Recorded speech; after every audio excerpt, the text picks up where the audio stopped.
بسم اللہ الرحمن الرحیم الحمد للہ رب العالمین والعاقبۃ للمتقین والصلاۃ والسلام علی سید الانبیاء والمرسلین سیدنا و نبینا و شفیعنا و مولانا محمد وآلہ واصحابہ اجمعین، اما بعد فاعوذ باللہ من الشیطان الرجیم، بسم اللہ الرحمن الرحیم۔ حضرات محترم، آج کا جو میرا موضوع ہے وہ ہے والدین کے ساتھ حسن سلوک کرنا۔ اللہ تبارک و تعالیٰ نے قرآن مجید فرقان حمید میں ارشاد فرمایا، وَاعْبُدُوا اللَّهَ وَلَا تُشْرِكُوا بِهِ شَيْئًا وَبِالْوَالِدَيْنِ إِحْسَانًا وَبِذِي الْقُرْبَى وَالْيَتَامَى وَالْمَسَاكِينِ، اور اللہ کی عبادت کرو اور اس کے ساتھ کسی کو شریک نہ ٹھہراؤ، اور اپنے والدین کے ساتھ حسن سلوک کرو، اور رشتہ داروں کے ساتھ، اور یتیموں کے ساتھ، اور مسکینوں کے ساتھ۔ اس آیت مبارکہ میں اللہ تبارک و تعالیٰ نے سب سے پہلے اپنا حق ذکر فرمایا، اور وہ یہ ہے کہ صرف اسی کی عبادت کرو اور اس کے ساتھ کسی کو شریک نہ ٹھہراؤ، اور اپنے والدین کے ساتھ حسن سلوک کرو، اور اس کے بعد رشتہ داروں، یتیموں اور مسکینوں وغیرہ کا حق ذکر فرمایا۔ یہ اس بات کی دلیل ہے کہ اللہ تبارک و تعالیٰ کے حق کے فوراً بعد پہلا حق والدین کا ہے، یعنی حقوق العباد میں سب سے مقدم حق والدین کا ہے۔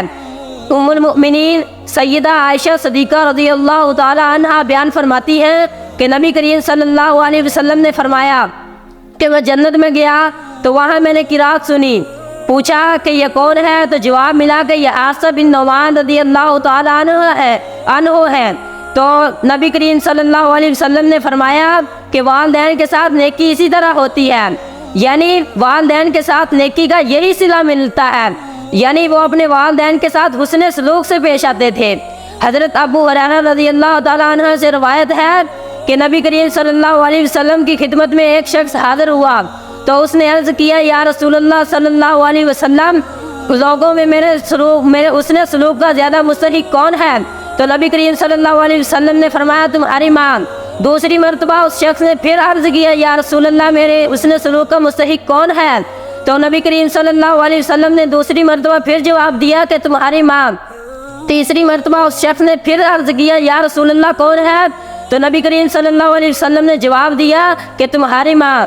چوتھی مرتبہ جب اس شخص نے پھر عرض کیا، یا رسول اللہ کون ہے؟ تو نبی کریم صلی اللہ علیہ وسلم نے فرمایا، تمہارا باپ۔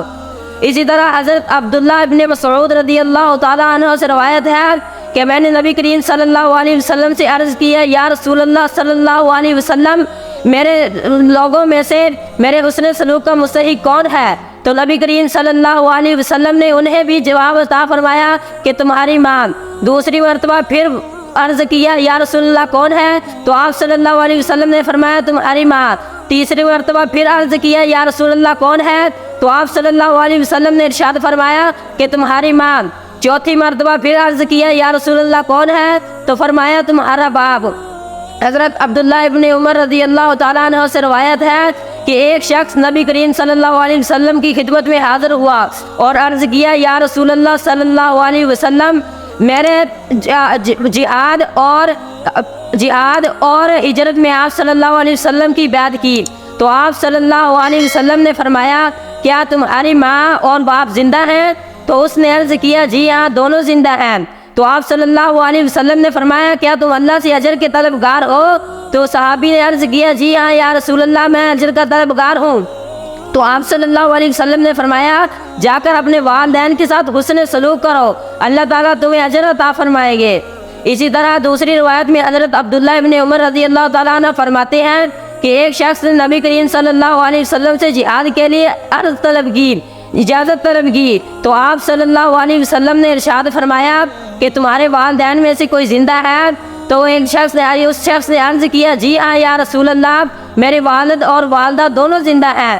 تو نبی کریم صلی اللہ علیہ وسلم نے فرمایا، جا کر ان کے ساتھ حسن سلوک کرو، اللہ تعالیٰ تجھے جہاد کا ثواب عطا فرمائیں گے۔ وما علینا الا البلاغ المبین۔